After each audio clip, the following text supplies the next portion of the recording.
Hello dear listener, please subscribe to our channel. Enjoy watching. One evening, I was walking through a dark park after meeting a friend. Scott and I would occasionally hang out at a bar to unwind. The bar wasn't too far from home and you could walk there, but to make the journey a bit shorter, you had to go through the park, where all sorts of rowdy young troublemakers would gather in the dark.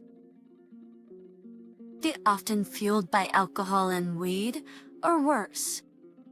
But I knew how to stand up for myself, no matter what state I was in, so they were never a hurdle for me.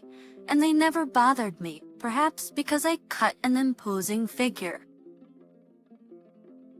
On that evening, I decided to take the shortcut through the park again, and I was strolling home, completely lost in some bizarre thoughts that had crept into my mind under the influence of alcohol.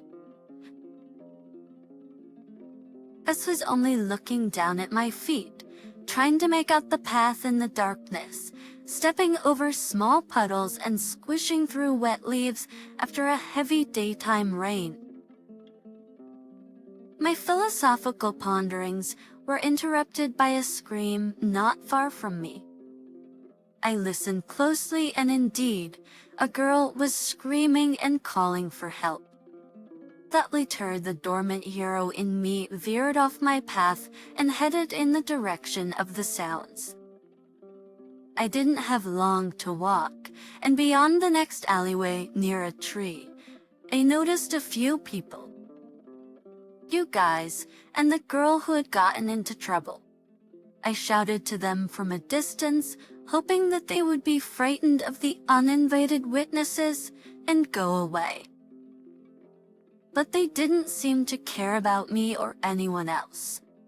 Two young bastards decided to show what kind of assholes they are in front of a weak, defenseless girl. When I realized they weren't going to back down, I ran right up to them and gave them a good thrashing on their muzzles and sides, remembering my army training. The two bodies were puffing in front of me like two punching bags. It seems that they were brave only in front of the girls, and when they realized that they had a tough opponent, they left that place at breakneck speed. I turned to the frightened girl, who was looking at me with eyes wide with fear and still trembling. Looking at her, I remembered how many years ago I had met my wife April in a similar way. She was walking home from work, and a bunch of stone-cold fools was bothering her. Fortunately, I was also walking through the park and helped her get rid of the troublemakers. I walked April home, struck up a conversation with her, and found her to be charming and friendly. That's how our romance began, with an invitation for coffee, and eventually we got married. I always asked her not to walk through the park late at night. Because when we had our first son, she quit her job and focused on taking care of the child and our home. A couple of years ago, she made me happy again by giving me another son. As these memories flashed before my eyes, the girl I had saved started to regain her composure and began to speak, her voice still trembling a bit. Oh, you're like a guardian angel? Those jerks. Oh, I'm so grateful you appeared just in time. You appeared just in time. It's nothing, I replied. Are you okay? Yes, but I really can't thank you enough for saving me. Looking at her revealing attire, I had an idea of what she might be implying, but I had no interest. I was fully committed to my wife, and it was just nice to do a good deed. I can drive you to the bus stop. I wouldn't recommend walking through this park at all. Still, let's go, it's getting late. I didn't explain anything further and escorted her to the bus stop, far away from the ill-fated part. While waiting for her to get on the bus, I heard a lot of irrelevant information from her. But amidst all of that, she introduced herself as Isabel. And then I came home, and my dream was to collapse on the couch. And I didn't want anyone else bothering me. The children were long since asleep, and my wife was doing some needlework in the living room, with a small basket of various knitting threads beside her. "How did the evening go? Did you celebrate the purchase?" she asked when I entered the house. "Yeah, we did. We cousins to Ray hung out for a bit. He's quite happy with it. He won't need to commute to work on the subway anymore." "And how are you holding up? Did you miss?" I approached her and kissed her on the forehead. "Oh no. I had a very eventful day. The neighbor dropped by and told me that they're moving to another city next week.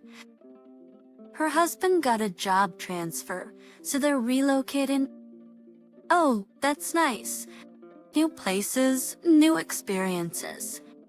"Yes, but now I'll have to figure out who to ask to babysit the kids when I need help. There are no suitable candidates on our street anymore. Mrs. Barbara is getting too old, and the Galtons have moved. You know Sarah is definitely not cut out for childcare. We'll figure something out. Maybe you shouldn't go back to work just yet. Have you thought about it? I can provide for all of us just fine." Okay. We've talked about this recently. I'm a bit tired of staying at home all day. 2 years in that, it's the same routine every day. And I need a change of scenery, even if it's just part-time. But not to be stuck within these walls all the time. Don't you have conversations with your friends? And we go for walks together often. April, this melancholy of yours will pass. The doctor said it's common after childbirth. And we've already had 2. How about we go somewhere and take a break for a week? I'll arrange it with work, and we can take the babies to my parents. But why are you so against me going back to work? I just don't understand your concern. April, I don't want you to get too exhausted. I understand that it's not easy to maintain order at home and take care of 2 children. This is why I'm concerned. I took her phone number to call her after discussing it with my wife. Halloween was coming up in a couple of days, and April was finding a little something different to do, decorating the house and going over the recipes for the homemade baked goods and sweets she was going to make for the holiday, so she could treat the children, who would be knocking on our door in fancy costumes. I told my wife that I had found a candidate for the babysitting job, and to my surprise, April agreed right away. I didn't even have to explain anything to her. My wife only asked if the girl could be trusted and if she was not sick with anything. I told her that she seemed pretty shy the last time I talked to her. I also told her about the adventure I had had in the park with this girl, because I knew that she would talk anyway. And I didn't want to look as if I were hiding something from her in front of my wife. Later, I called Isabel, and she said she could start working in 2 days, which happened to be Halloween. This suited me just fine, and I hurried to let my wife know that she would soon have some help. He said he's still not married, so maybe he'll get to know the future nanny, and something might develop between them. April, I invited Scott over for the holiday. Are you okay with him joining us? Your side of that, what's he gonna do alone at home? Plus, he promised to bring lots of candies and cookies. I said, Why should I be against it? He's your friend, and he's been here before. Gonna come, I'll prepare another plate. I joked.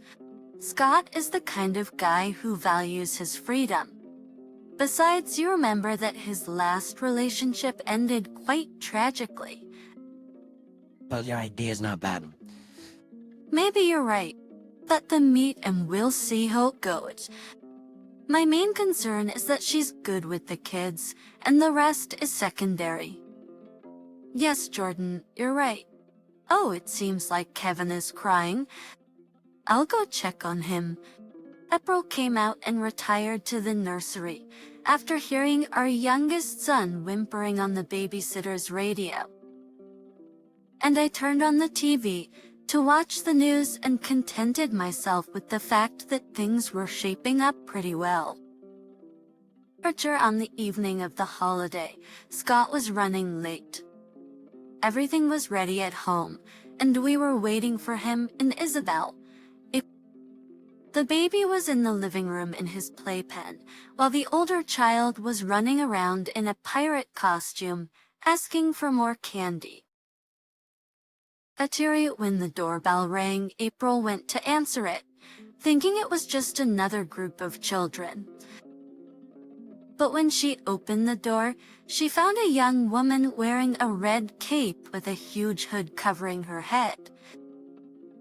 She didn't ask for candy like the other kids, but greeted us and asked if she could come in. April asked, "Who are you and what do you want? Isn't that Isabel?" I recognized her under the hood when I looked out into the hallway after my wife. "Hello, Isabel. Quite an entrance. Come in. Nice outfit." "Yes, it's Halloween, so I thought I'd get into the spirit," she said shyly. The girl hesitantly stepped into the house, and after taking off her hood, she looked around. We invited her to the living room to see our children. April wanted to see how Isabel would interact with them. That one greeted our sons sweetly and immediately kept them busy with chatter. "It seems like she's doing well," my wife commented while observing her behavior as we stepped aside. "But that's not enough. Let's see how she does for one more day with them. I need to observe. I have to be sure that my children are in good hands. Everything will be fine. You'll see. I have a good feeling about this." I approached my wife, who seemed to have fallen out of this world and into her subconscious.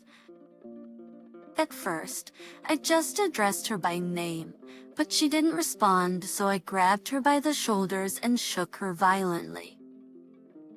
April blinked and looked at me with a frightened look. I could hear her rapid breathing, and I realized that this man, Isabel's brother, had a very important place in her life. But what was it? April had never told me anything about Chris or anything that would tell me who he was to her. "April, what happened? Why are you so scared? Do you know him? What connects you to him?" I asked her. "Well, Jordan, you won't understand." "I can't tell you," she replied. "Tell me what?" I can't tell you," she replied. "Tell me what?" "But come to your goddamn senses." Then, give her a light slap to get her to snap out of it and give me a normal answer. "Jordan, I'll tell you." "Okay, but not now. Just make this guy leave. Please. Just make him leave," she pleaded. "What did he do to you?" Realizing that I wouldn't get any more answers from her at that moment, I left her and returned to the living room. The guests had already settled in, and Isabel had taken charge of taking care of the little ones. It seemed that none of them suspected anything, and everyone was behaving naturally. "Jordan, where did you go? What's wrong with April? Is she feeling unwell?" Scott asked. I approached Chris, took him by the arm, and led him away. When we were out of the living room, I pressed him against the wall, gripping his collar with one hand and applying pressure to his throat with the other. "Who the hell are you? And what's your connection with my wife? Answer, or my face will be the last thing you see in your life." It's nothing, I swear. I haven't seen her in a long time. "Why did she react so strongly to you? Tell me, what happened between you and April? Are you sleeping with her?" I asked, raising my hand, ready to strike him for his bold lies. "No, I swear, we haven't seen each other for a long time. I don't know what happened to her. If you want, I'll leave, but I swear, where do you even know her from? But what's going on here?" I heard Isabel's voice behind me. "Jordan, let him go. Okay." She clung to my arm, trying to pull me away from her brother. I didn't want the situation to escalate into something worse for me, so I released my grip. But I wasn't planning on letting this conversation slide. I stepped back to avoid causing a scandal over a matter that was none of their business. A scandal over a matter I still knew nothing about, but was determined to uncover. "Isabel," I said, turning to her, "tell me the truth. Why did you come into my life and my home? Why did you bring your brother here? How is he connected to April? Why? I don't know anything. He has his own life. I'm not interfering in his affairs. But you have no right to treat him like that. Are you a maniac? A man comes to your house as a guest, and you attack him for no reason. That's it. Consider me resigned. I can't work for such a psychopath." "What if you attack me like this one day?" she exclaimed. "Wait, Isabel, I'm just trying to find out." "No, Chris, let's get out of this madhouse," she said, already taking his hand, eager to leave my house. However, I understood that if they left now, I might never find out the truth about Chris's role in my wife's life, because I knew almost nothing about them. I didn't even know their last name or where they lived. Just all I had was their first names, and the name of the store where Isabel worked, assuming she had told me the truth. "Stop, Isabel," I said. "You're right. I was out of line.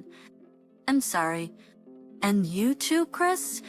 He shook himself, looked at me like I was a lunatic, and calmly walked past me. "Well, we came here to have fun, so let's have fun," he said, beckoning us to follow him. At this point, he was trying to look cool enough not to let on that a few minutes ago, he was shaking with the possibility of getting punched in the face. I remembered my wife's request to get him out of the house, but if I did, the truth of the mystery might go with him, and now I had a whole different conversation to have with my wife. On the other hand, I could just talk to her harder and get her to confess. There was a secret that had come into my life that was going to change my relationship with April, and I was going to find out what it was. I headed to the kitchen where April was still sitting. Passing through the living room, I noticed our guests were enjoying themselves as if nothing had happened.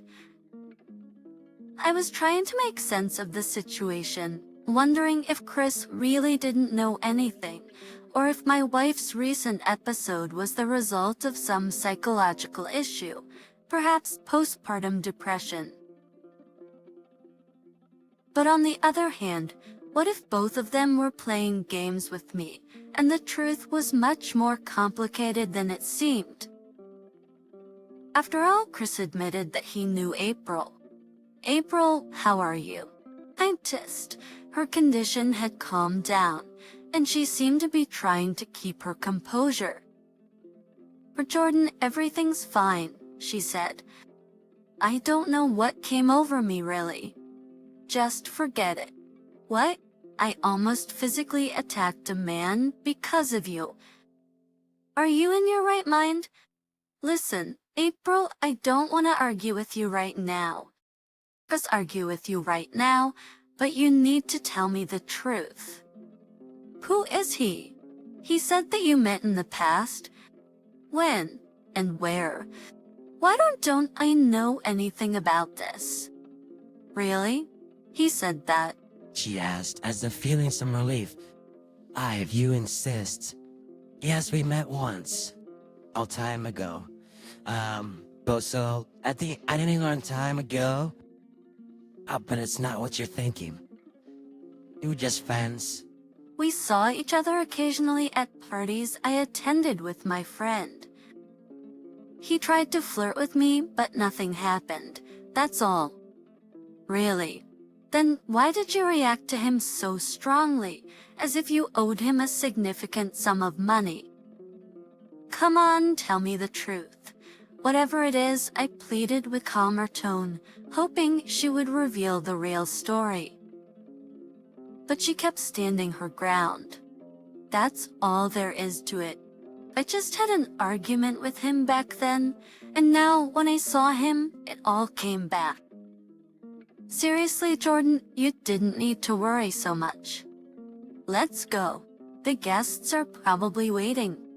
April blew her nose with her sleeve and walked toward the living room. But I was still standing in the kitchen, and something told me that this was just the beginning, and they were just playing with me, hiding the truth.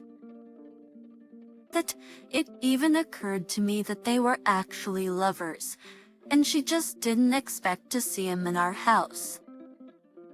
But I couldn't prove it yet, and just guessing wasn't good enough for me. And I knew that if my guesses were right, they wouldn't just admit it. I had to figure out how to get them to tell me the truth.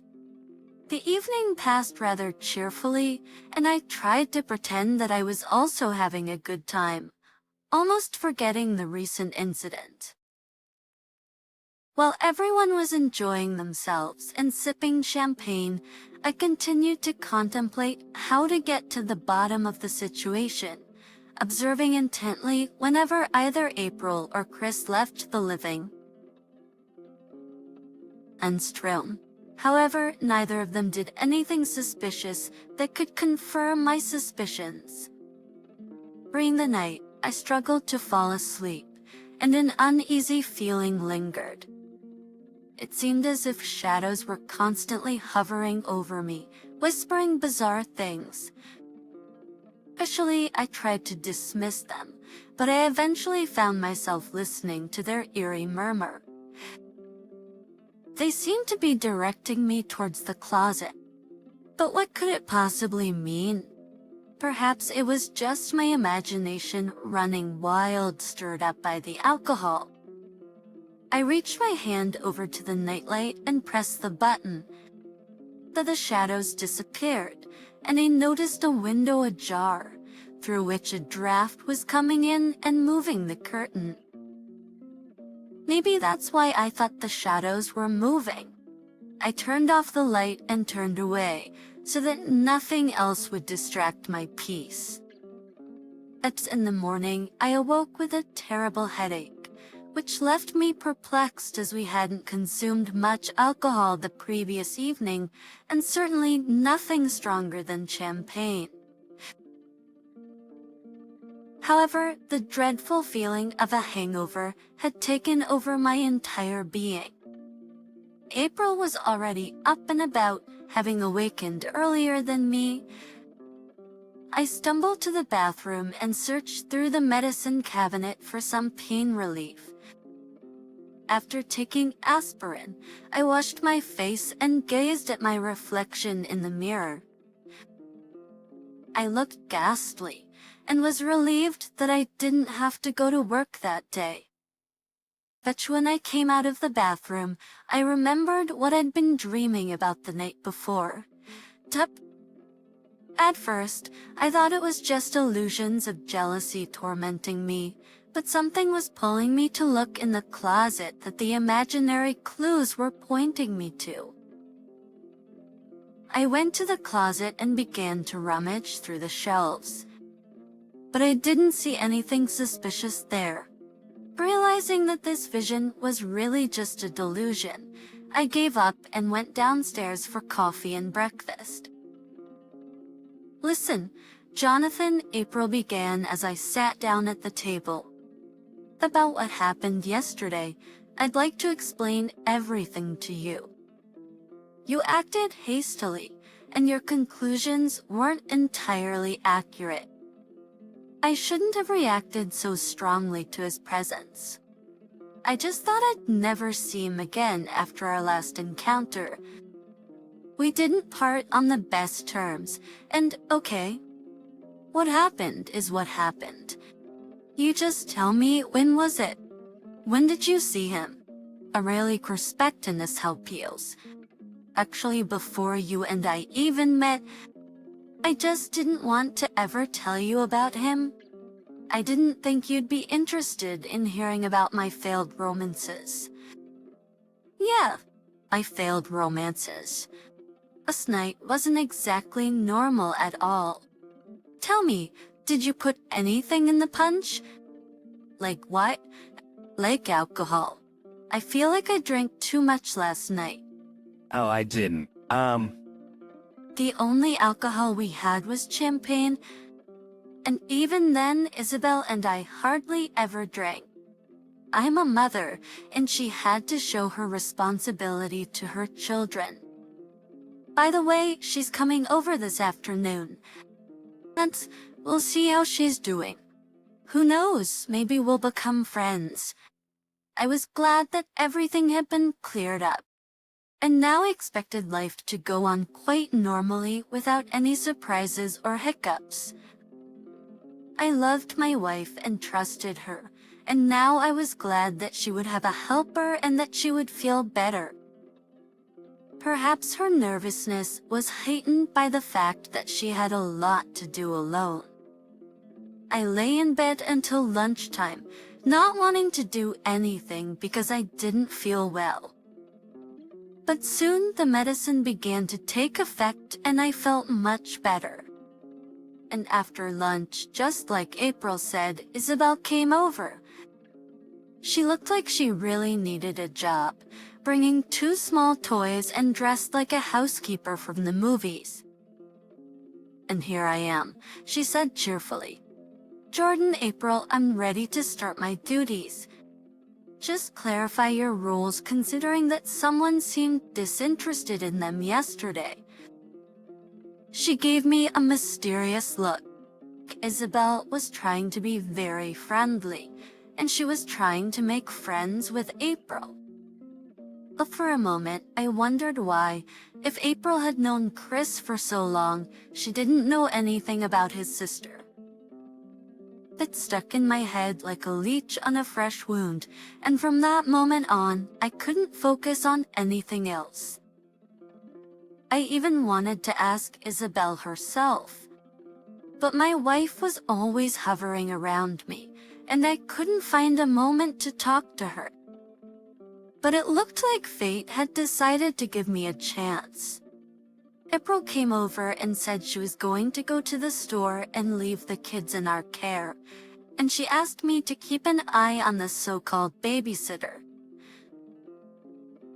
April went to get dressed while I stayed in the living room and played with the babies. But I remembered that I was running out of razors, or so I thought. So I decided to go check and also tell my wife to stop by the store and make a supply for me.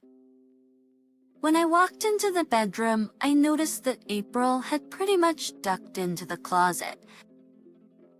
It looked like she was looking for something or hiding something in there. But when she heard my footsteps, she came out of the closet and asked excitedly what I wanted. Jordan, you scared me. What did you want? April asked. I wanted to ask you a favor. Since you're going to the store, could you pick up some razor blades for me? It seems like I'm running out, and I don't want to go to work looking unshaven, I replied. Sure, she said, closed the closet and headed towards the exit. I followed her, but before leaving, I glanced back at the closet. Abouts crept in once again, but I didn't start searching immediately. I decided to wait until April had left so that I could thoroughly inspect the shelves in peace. Once April was gone, I returned to the living room where Isabel was entertaining the children.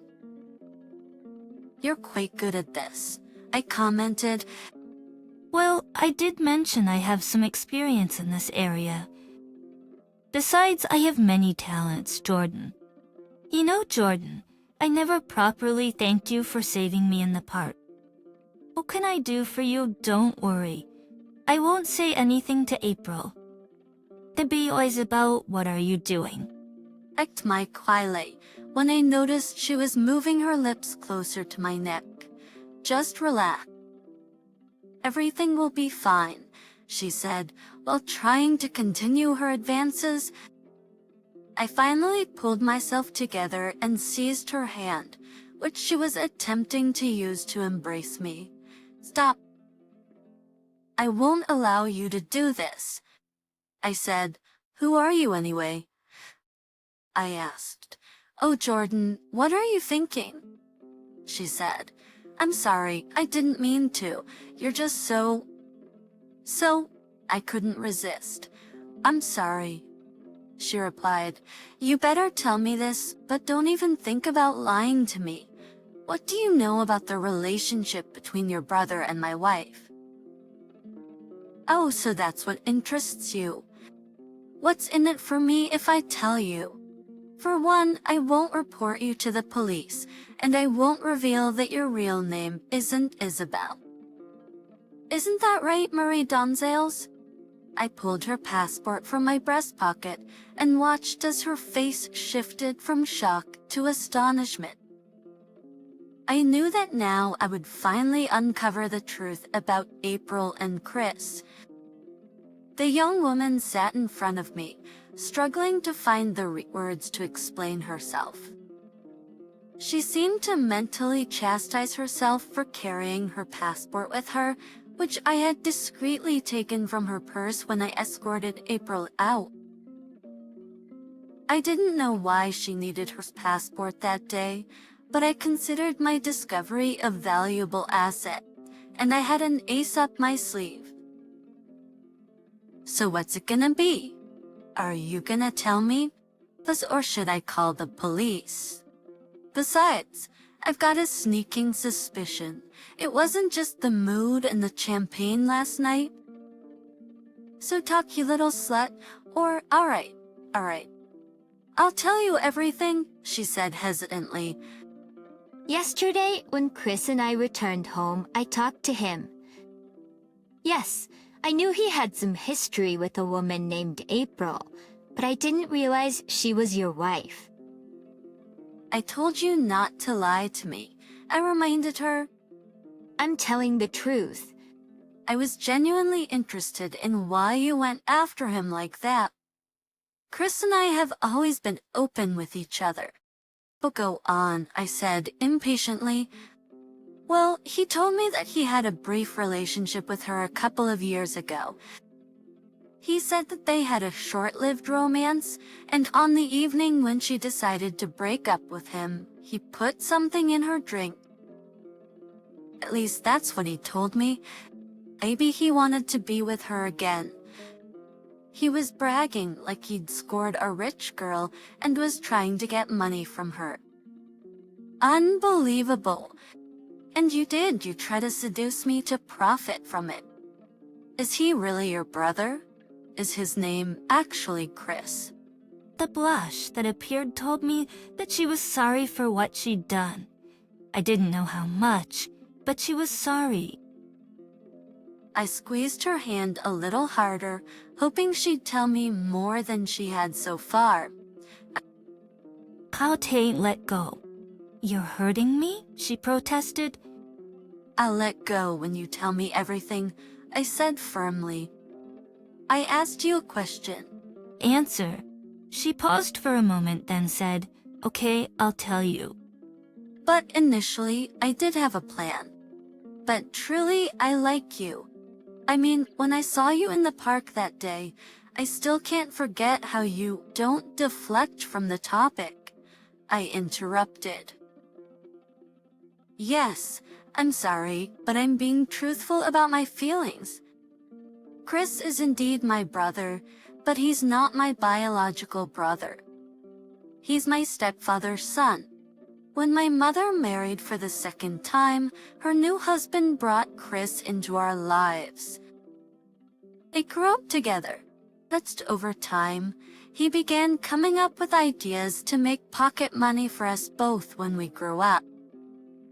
He came up with some brilliant ideas, so both of you were scheming to get money from others. But had I freed her? Now, I felt like it was all a setup, just so I'd fall for her because she'd hinted at intimacy with me that night.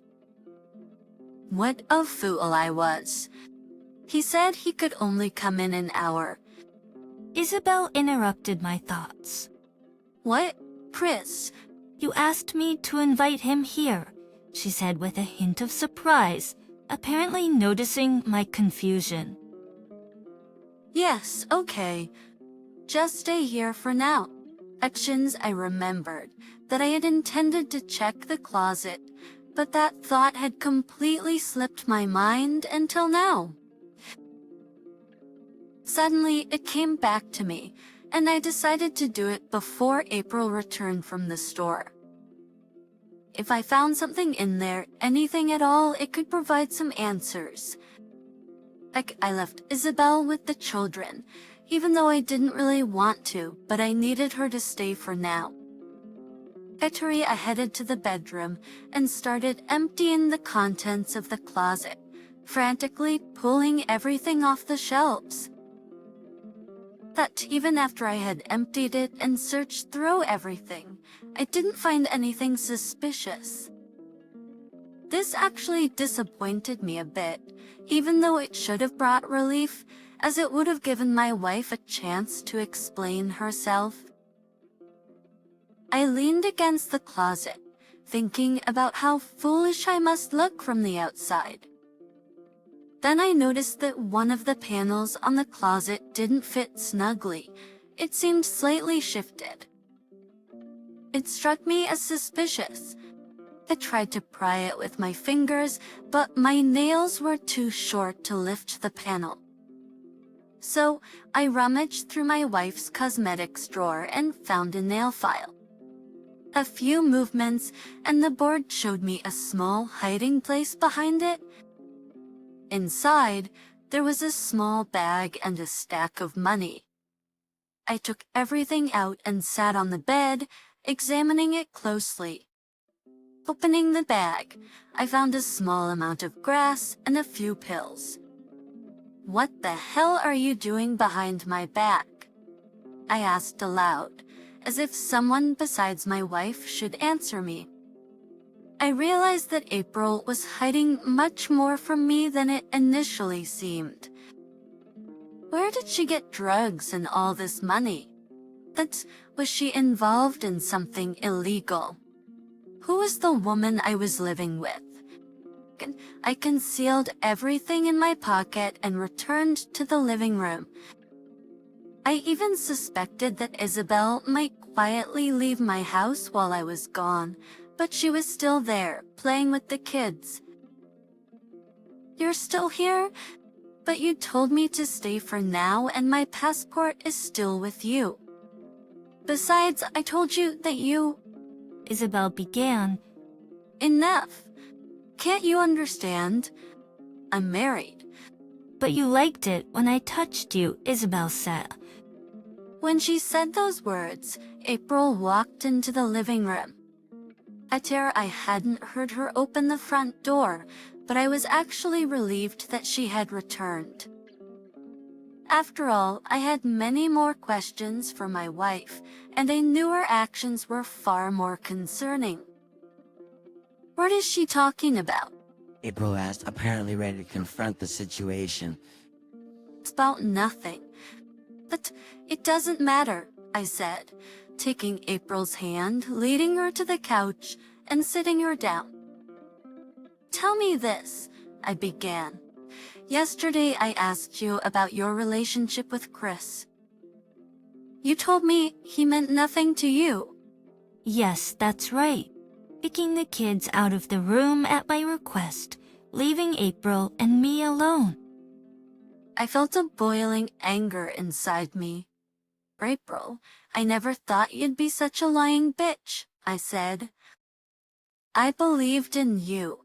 And you, I continued, my voice filled with accusation. But what are you doing behind my back? Not to mention that you're still sleeping with that bastard. What the hell is this? I demanded. Aren't you a damn junkie? I continued, the anger boiling over. You're the mother of 2 children. What were you thinking? I watched April gingerly take the package, and her hands shook as she held it. But she couldn't say anything to justify it, and I realized my hunch was right. April cried and apologized to me. Isabel paced around the room, trying to calm down a little, because I knew that if she brought me out of it, the consequences could be very bad for her.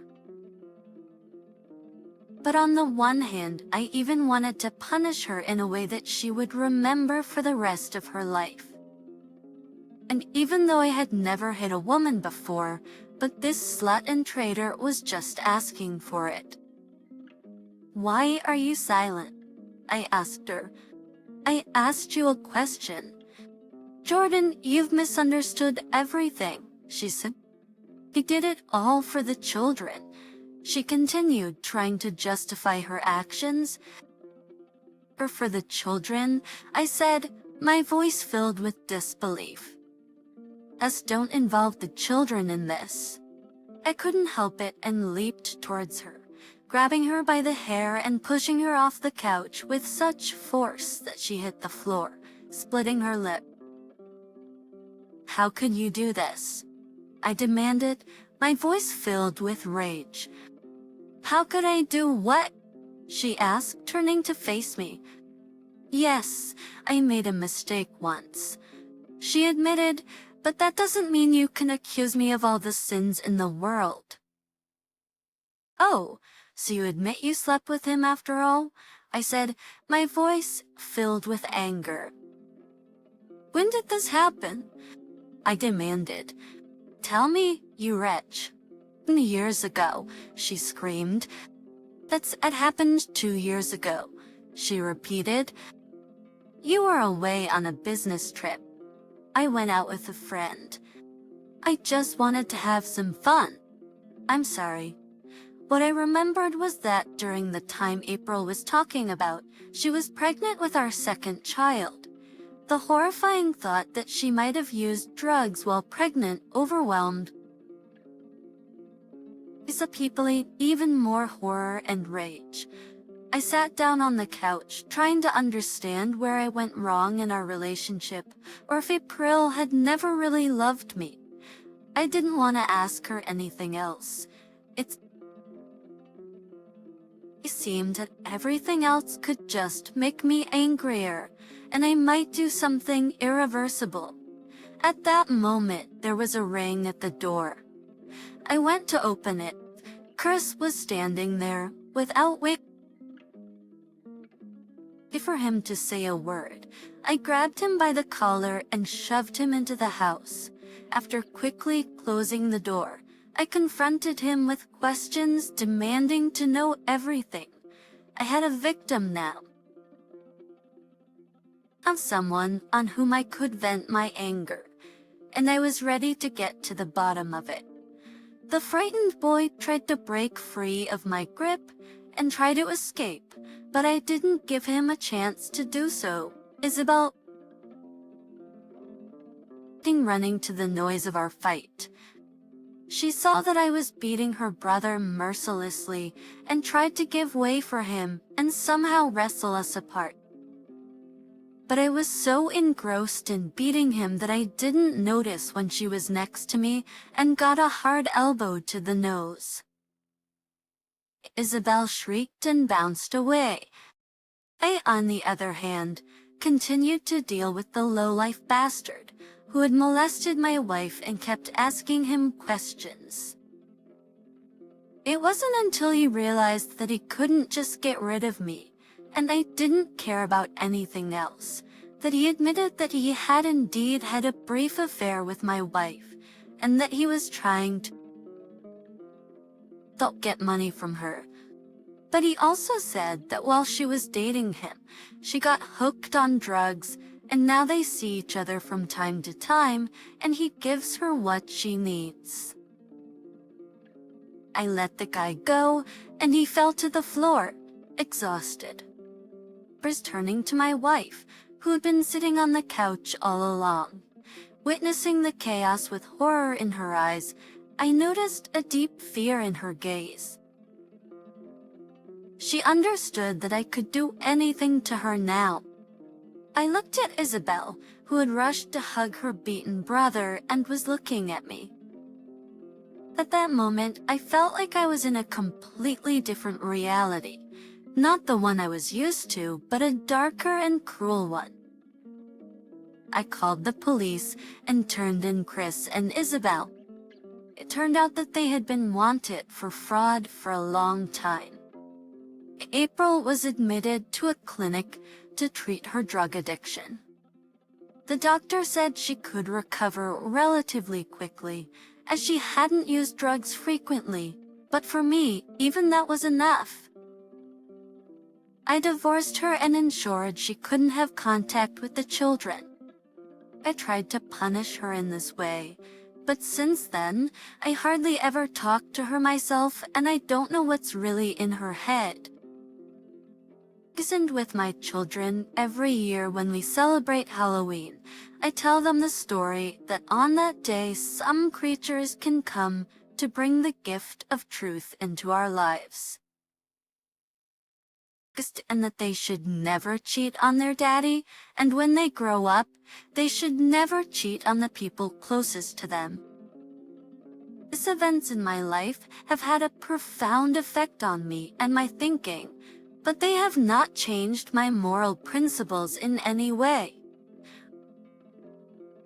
I tried to instill the best qualities in my children. I did not have any relationships with women for 5 years. But then I met a beautiful woman named Samantha. She was a widow because her husband was in the military and died in one of the hotspots of our planet. She had a daughter, and I gladly took custody of her. But as for my ex-wife, she hadn't even tried to see the kids in the last 5 years. I have no interest in her life, and I don't even know where she is or what's wrong with her. That couple of crooks are still in jail. I heard that Chris got added to his sentence for the fight, and his sister is supposed to be out in a year. I don't give a damn about them. Thanks for listening to me. If there are any updates, I'll be sure to let you know. If you enjoyed this story, please like and leave a comment. It's important for us and will help promote this video. Thank you for watching us.